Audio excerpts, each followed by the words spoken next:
What is up, YouTube? My.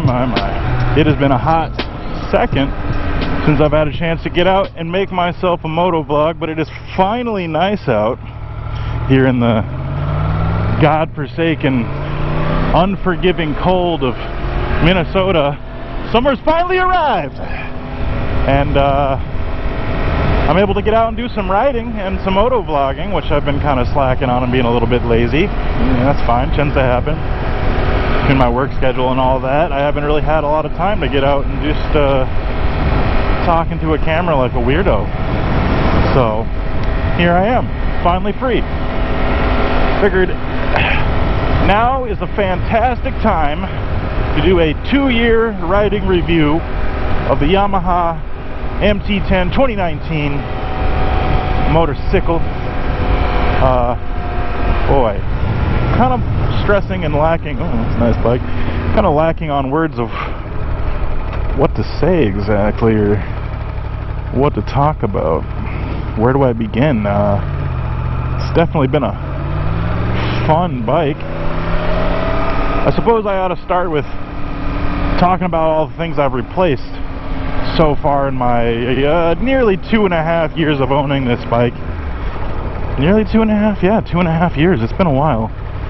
I've now put 7,312.9 miles on this bad boy, and every second has been thoroughly enjoyable. However, I have had to replace a handful of things that just weren't quite doing it for me. So the first thing I'll start with talking about is my levers. My brake and clutch lever I replaced with ASV levers. They're just a lot nicer, a lot prettier looking, a lot more sexy. They feel nicer to the touch, and thoroughly more enjoyable than the stock levers. I got a shorty on my left because I like to be able to leave a couple fingers on the actual handlebars in case I need to get a good grip, and then I got the long one on the right. I replaced my what are these motherfuckers called? My grips with Pug racing grips, or Pug. I kind of call them Puke, but I like them. I found these very nice. Oh, what's going on here? Very nice forged, not forged. What's the word I'm looking for? Machined, CNC machined Pug racing grips. They look fantastic on this bike's orange. When you get this thing all clean and shiny, that orange just pops with those wheels. It looks nice. You can't see it from this angle, but I also replaced my brake lines with braided Spiegler brake lines. There's a little bit I got to talk about with those. I'll bring that up at the very end. Hopefully I don't forget. I replaced my brake lines with bright orange Spiegler brake lines, and they look fantastic. It's amazing how such an incredibly small thing can really just pop on this bike so well. And these bad boys really do. They pop. They look phenomenal, and I love them. Oh, I'm getting a little bit of dust over here. The Spiegler brake lines were replaced. What else did I replace? Oh, my mirrors obviously are replaced. I like the bar end mirror look.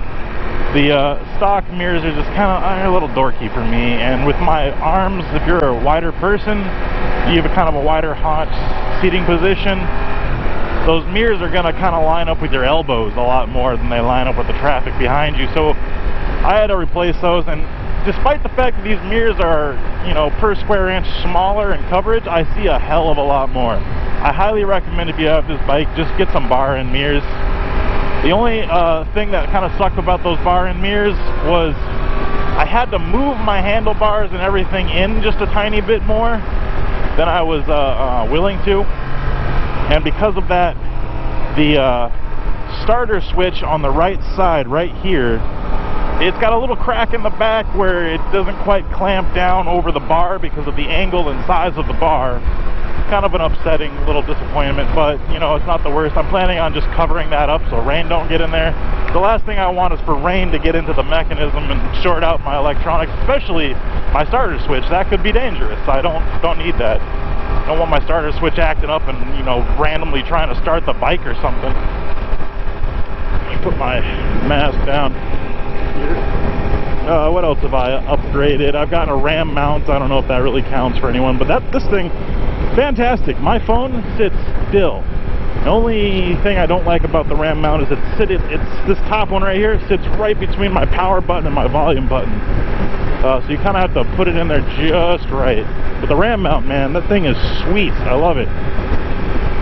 What else have I done? I've ordered, I haven't received yet. I'll be doing a video on that. A little back mud flap that goes over the back wheel behind the bike.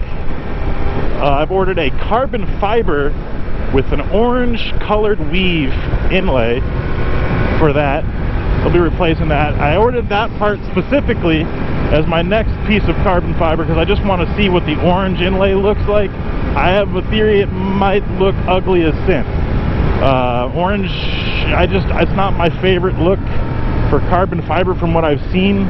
I haven't seen a lot in person though, so who knows, it could look sexy as all hell, but still not quite sure. I got that piece ordered because that was the cheapest part I could find, and it's 100%, supposedly 100% certified carbon fiber. We shall see how true that is.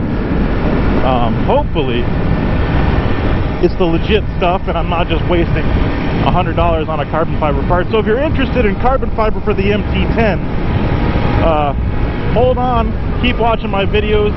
The downside to ordering from the people I ordered from is that apparently it's going to take me about 90 days, and you know, COVID's kind of that was a little harder than I wanted it to be. COVID's making things a little screwy right now.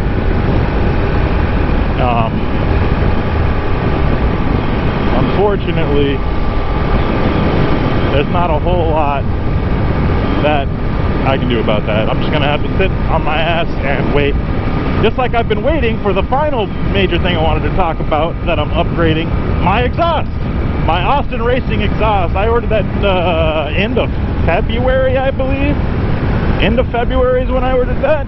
And guess what? I just finally got updated and it's finally coming. It's finally coming. And man, I'm so excited because this exhaust, it's nice, but man, it just don't sound the way you want it to. And I know from what I've been doing a lot of research, and I know this bike has the potential to sound beefy.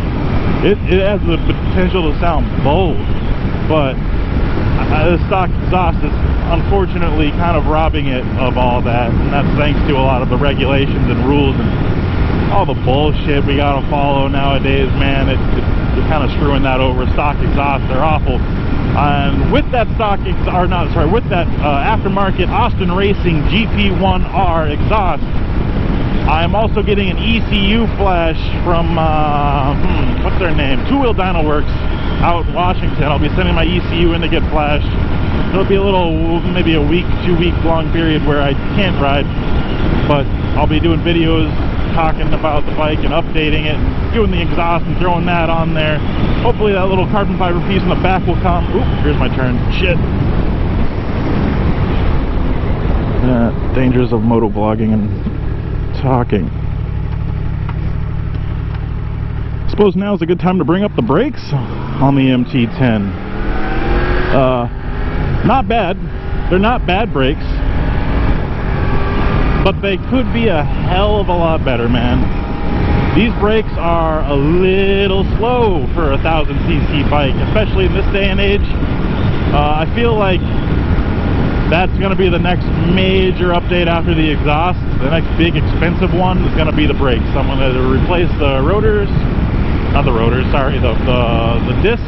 I'm going to replace, and I want to try and figure out getting a better master cylinder because this thing sucks. And better brake pads, obviously, better clampers. I want to upgrade to a much better system because, man, I prefer safety, okay? Like, I don't want to die. I want brakes that I can rely on. I've never ridden this bike hard enough to the point where it really felt like I was pushing it to the brake's edge, like the brakes were starting to fade on me and give out. I've never reached that point. I've never ridden it that hard or that long, that aggressively. But the brakes do need to be replaced. They do. They're just not good enough. You're kind of like with this bike and engine, I feel like you're right at the top end of this brake's capability. They're just right there. Any more power on this bike and these brakes would just be dangerous, in my opinion. And in 2021, man, come on. Or this was a 2019, so I guess in 2019 there were a lot of better options they could have thrown on for maybe like a little bit more. I really wish Yamaha had taken it just a little bit further with this bike. I suppose that's a good time to segue into the actual review of this bike now that I've talked about all the mods and things I want to do. I've been riding this bike for 2 years. I got 7,000 miles on it. I love it. It's a fun bike. It's torquey. It's troublesome. It's fast enough. Honest to God, I really don't think there's most people don't need more than this bike. You really don't. You don't need more power than this. And if you do, then damn, good for you, I guess. But I think for the average riders out there, you don't need more power than an Mt10 puts out in terms of a sport bike. If you want to go fast and be comfortable, it's doable. Oh yeah, one of the other mods I forgot when I'm talking about comfort, kind of just made to remember my comfort seat. I'll replace that shit immediately. Highly recommend it. Wouldn't change a damn thing on this seat now that it's finally a little broken. I think that was my buddy Taylor. Wouldn't change a damn thing on this comfort seat, man. It's very comfortable. It gets me quite the distance. I do wish it was more comfortable, but you know, I don't think I'm gonna find a seat out there better. Now that it's broken in, I can do about an hour and a half fresh if I've just started riding without feeling, you know, like my ass is starting to hurt. After I've been riding all day, it'll get me to about 40 minutes to an hour of riding after hours of riding and brakes and all that.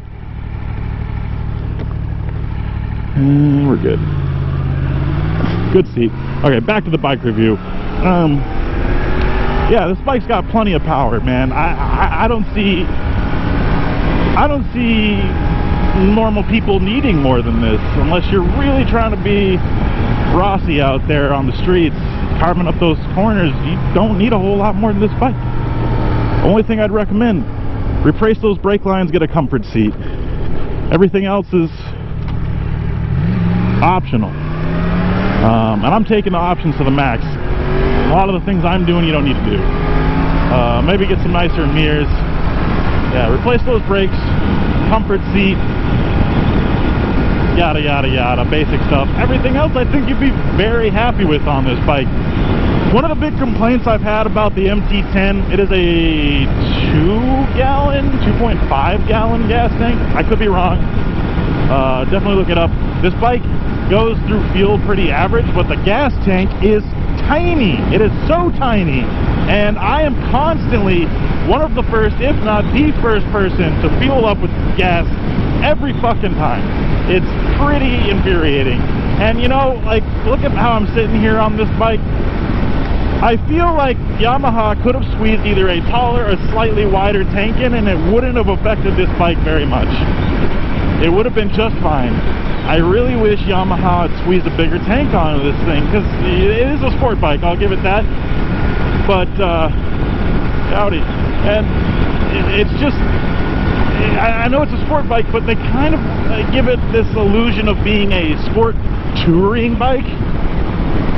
They give it kind of a, oh yeah, put some bags. I've seen videos of it with bags and all this like fun stuff for touring. But it's really not a touring bike, because you don't get that long distance fuel mileage.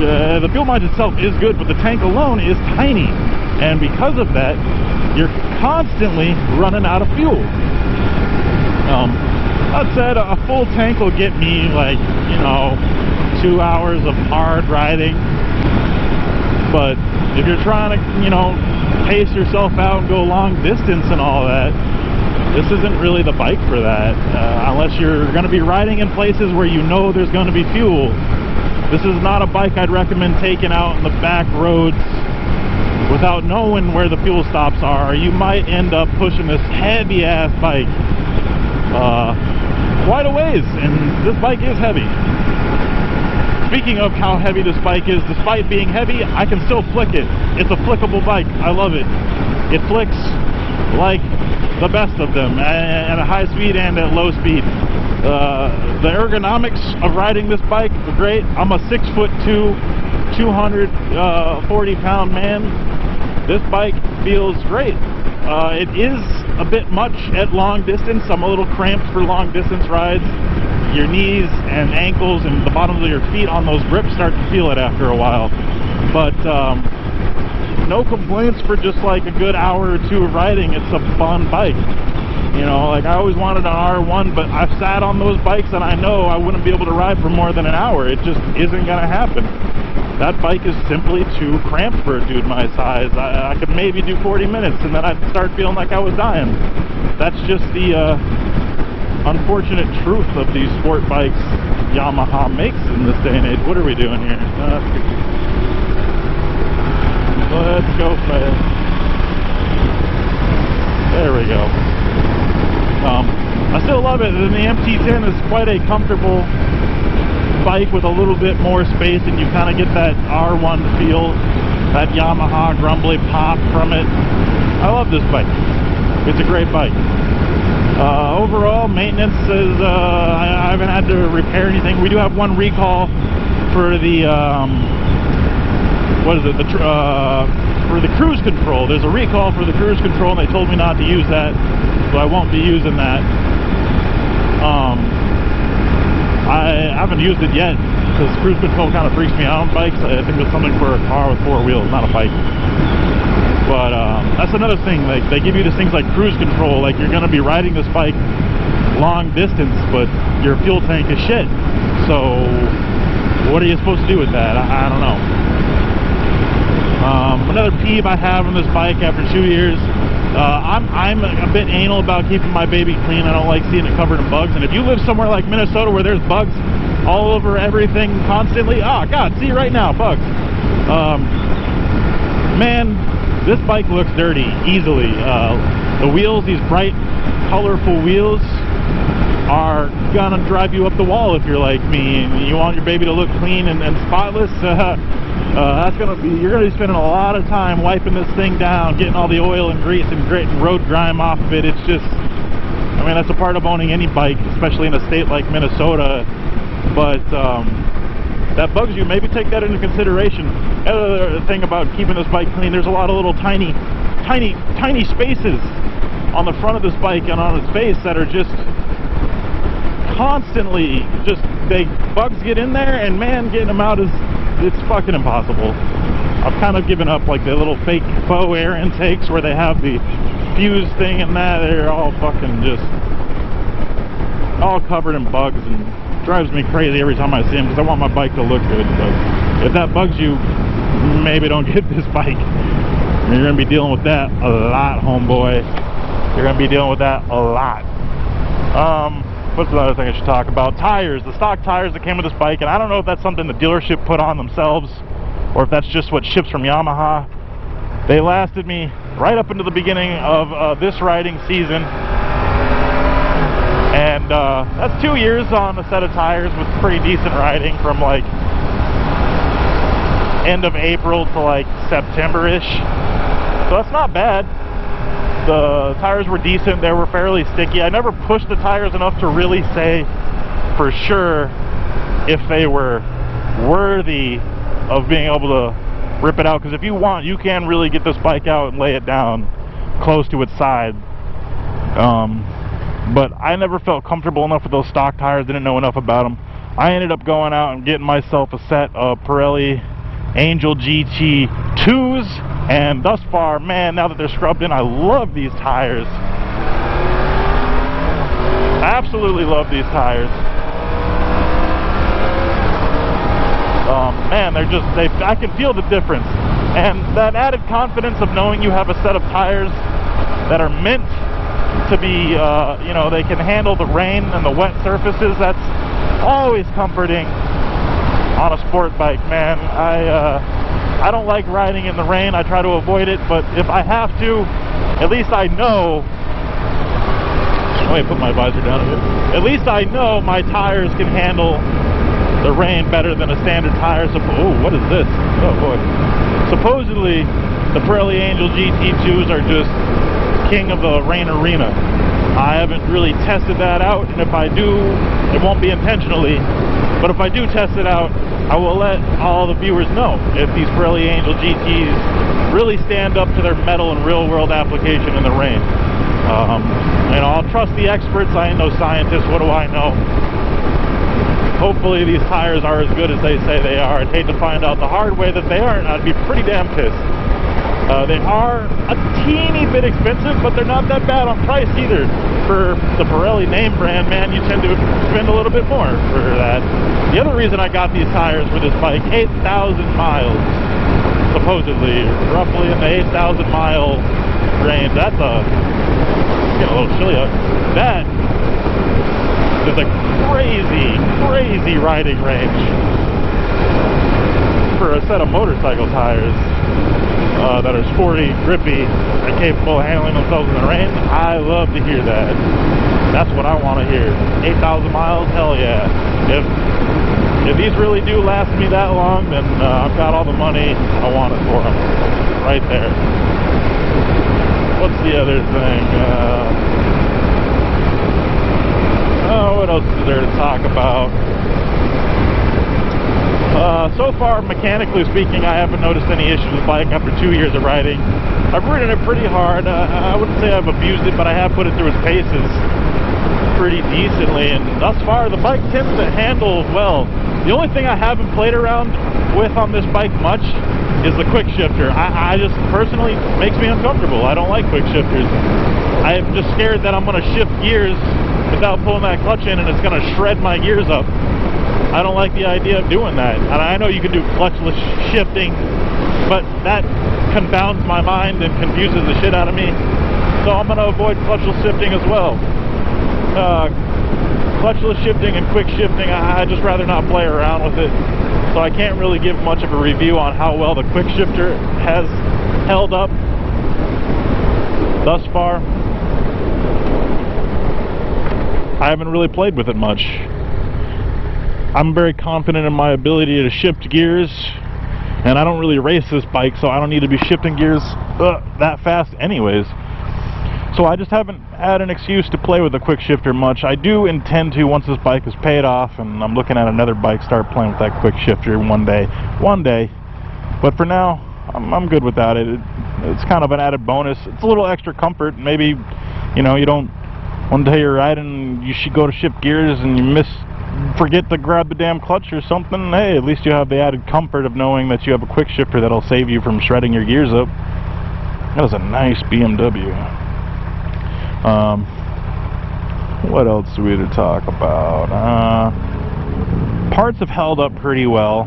After taking apart the bike, though, one of the things I'd say, I had to take it apart, pull the tank off, all that. You saw that in the other video, to put the brake lines on. And I gotta say, putting the plastics back together on this bike after you pull it apart for whatever you're doing, little upsetting. Man, I really wish Yamaha hadn't used so much cheap shit while building this bike. I really wish they had maybe put a little bit more effort into making sure the parts were slightly higher quality, because the little plastic plugs that go in up front up here, man, some of those things, they didn't go in quite so well. They aren't sticking. Some of the plastic isn't exactly sitting in place the way I was hoping it would on the right side, but it's not noticeable unless you know it's there, so whatever. I wish it just had some better bolts and stuff holding the things on.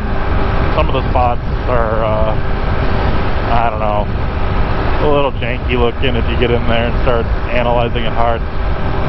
One of the other things to talk about in terms of like parts holding up and endurance of the bike overall, the road has been rough here in Minnesota. It's always a rough road.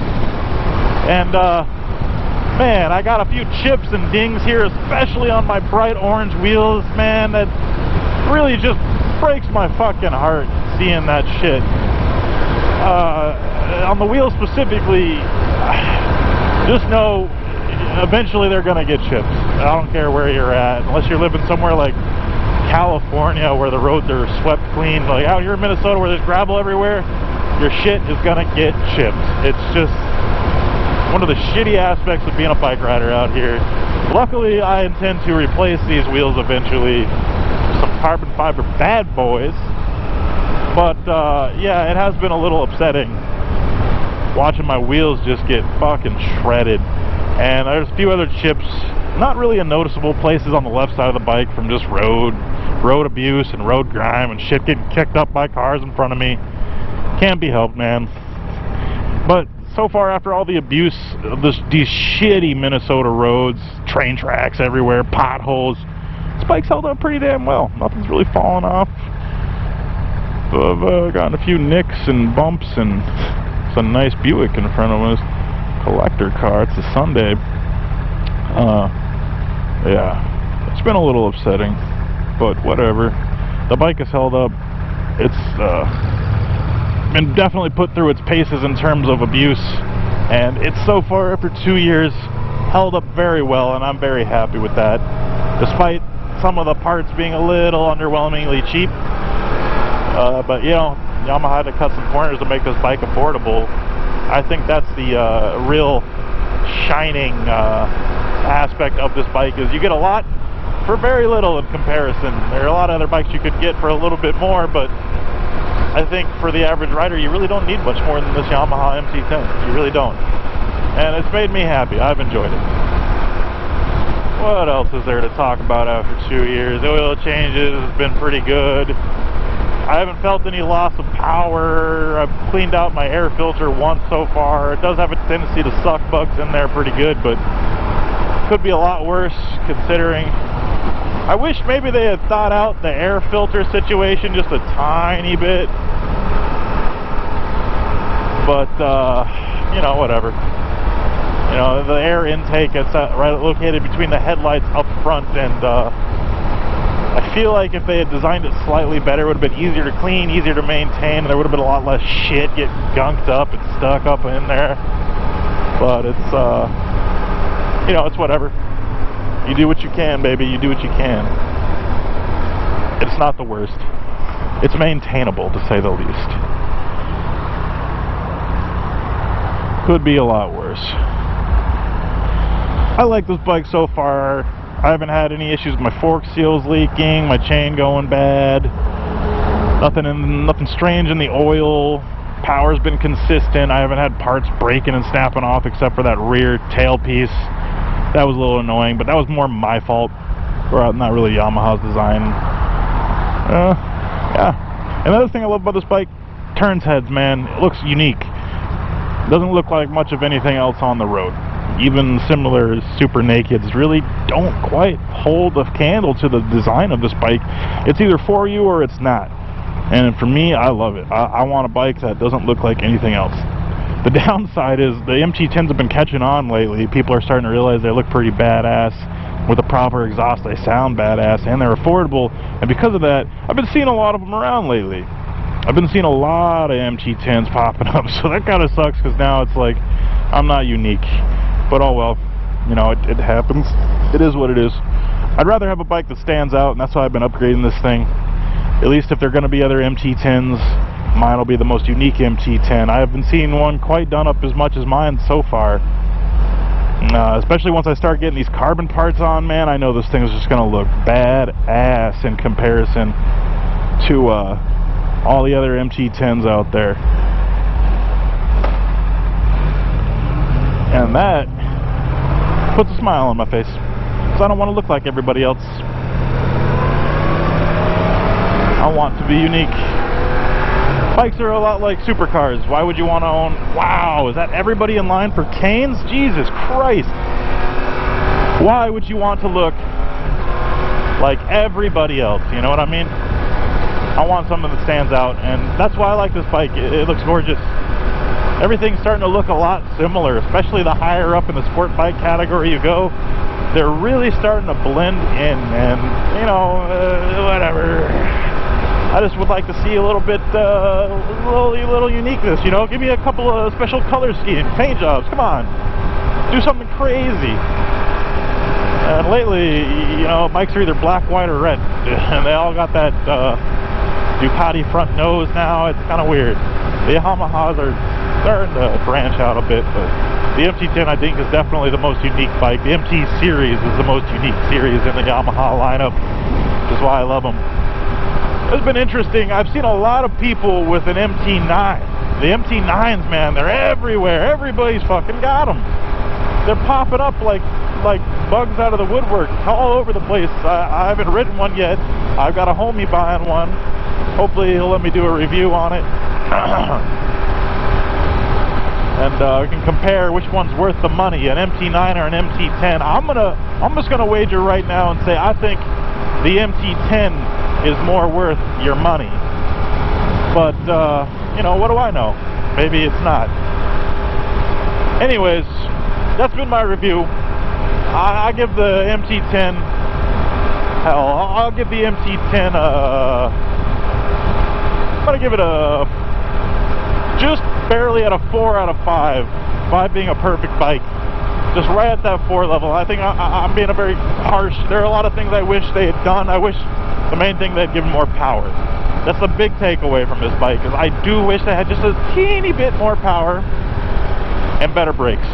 Those two things are kind of the thing that's keeping me from giving it a solid 4. I'll give it a 4, but just at the bottom of 4 out of 5.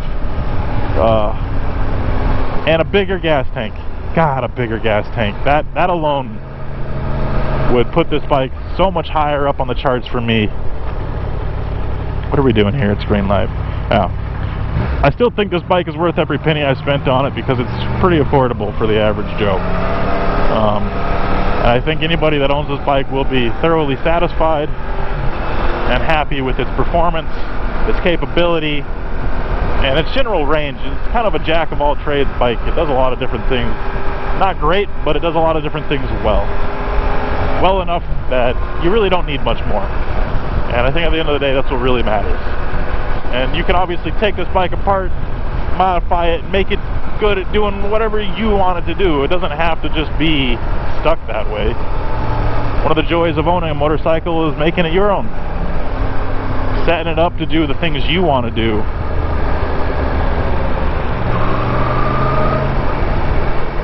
I can't wait to see what it's going to be like after the ECU Flash. Anyways, that's been my 2.5 year review of the Yamaha Mt10 2019. Thanks for watching, guys. You see here, kid? You gotta just go for it. Don't think about what comes after or what came before. You just gotta bend your knees, take a deep breath, and jump. And you might think, what if I fall?